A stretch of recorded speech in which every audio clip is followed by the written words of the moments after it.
Thank you very much, Wayne. So the findings of the nationwide Blue Dot poll are in. The party standings.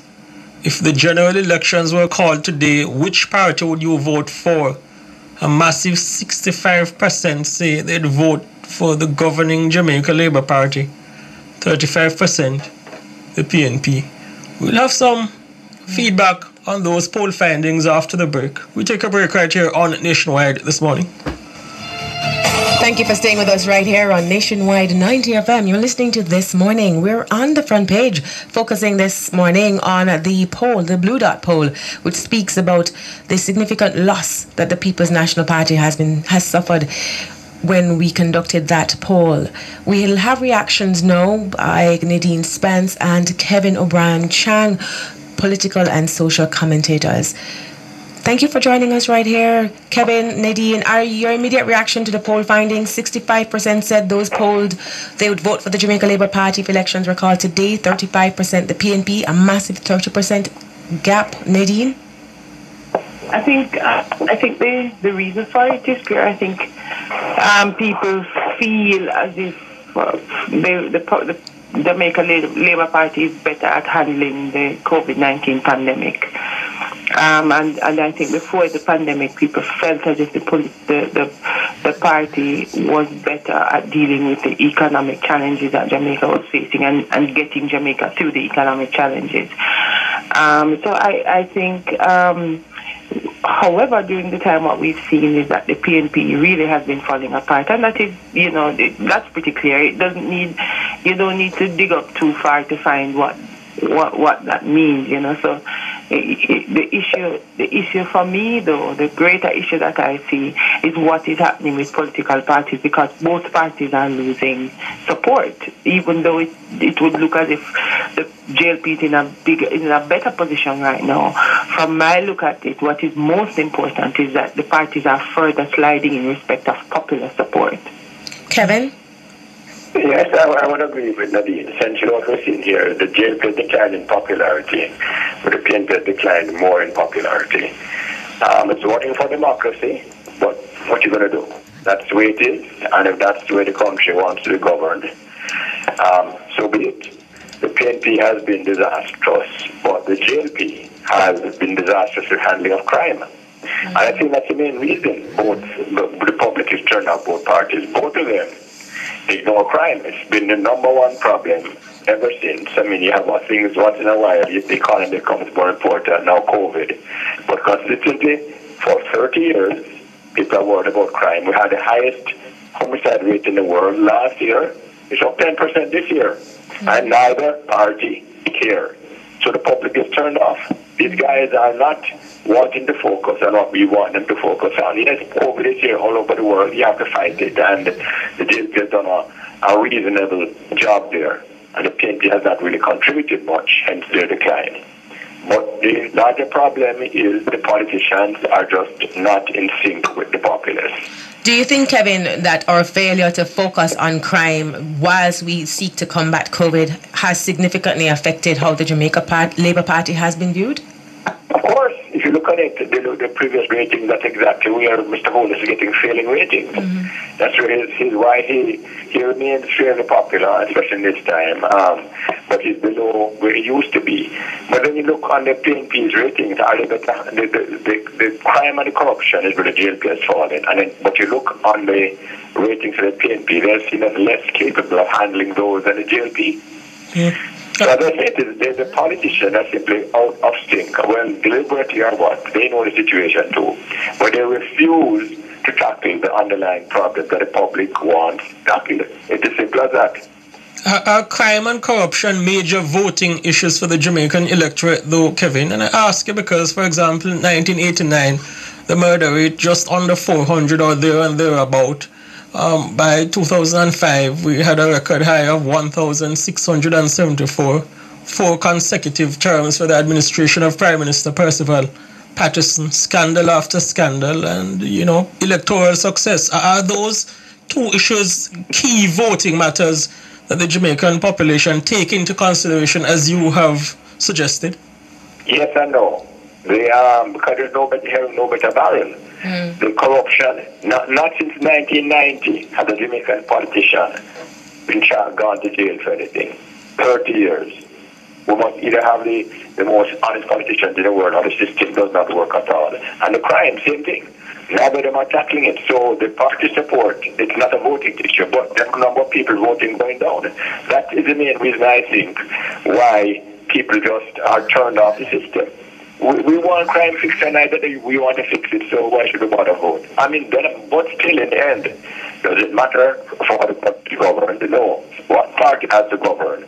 And it's 65-35 right now. Those results, I did some checking, projections. About 55-8, could give JLP 55 seats, the PNP 8. And at 65-35 would be the biggest gap in the history of Jamaican politics between the two main parties. So it's bad news it's good news for the JLP, bad news for PNP, but worse news for the Jamaican public. Apart from the dismal performance of the opposition Nadine Spence, one would imagine an administrations across the world battling a pandemic that is affecting the livelihood of the population, members of the electorate, would perhaps fall a bit more badly in the polls. Are there any factors you can consider why that hasn't quite happened for the Labour Party? Some people would submit that perhaps a more precipitous fall should have been expected. No, actually, I think if you look at it, you recognize that what is happening is that political parties globally are losing relevance, and so much is happening in the major democracies of the world. And we see it mirrored here as well, which tells you that this issue called trust is a huge problem, and that political parties are not able to win over the disaffected voter. And we see cynicism increasing.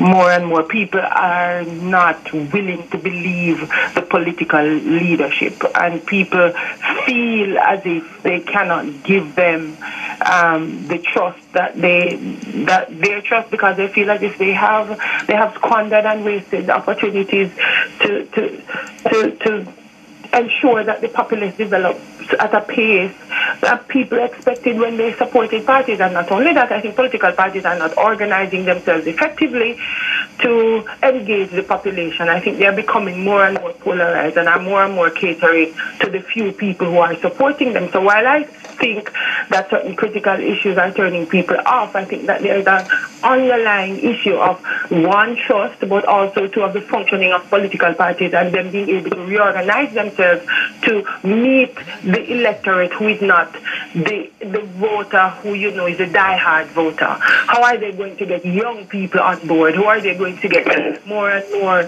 women on board? How are they going to get young men on board? What are they going to do to educate the new voter who is just coming into voting age? None of that has been happening, and people are not going to follow what their parents did because people don't trust the traditional older male politician. People haven't found that has not worked to their benefit. So if you tap into the global conversation, you realize that there's a reality that is being that is unfolding, where people are saying, how can we participate in a democracy but not do so through the political party? And I think this level of cynicism in Jamaica about the political process tells you that conversation is happening, but we are not necessarily keen into it as much as we need to. But certainly we'd have to have this conversation about what if not political parties. But queuing in on your assessment of the Jamaica's voters' behavior, Kevin, do you agree with the assessment provided by Nadine regarding the voting pattern, the voting behavior of Jamaicans? Well, yes, all over the world we're seeing it. Democracy is in big trouble. It's very worrying for us who think democracy is the best system of government.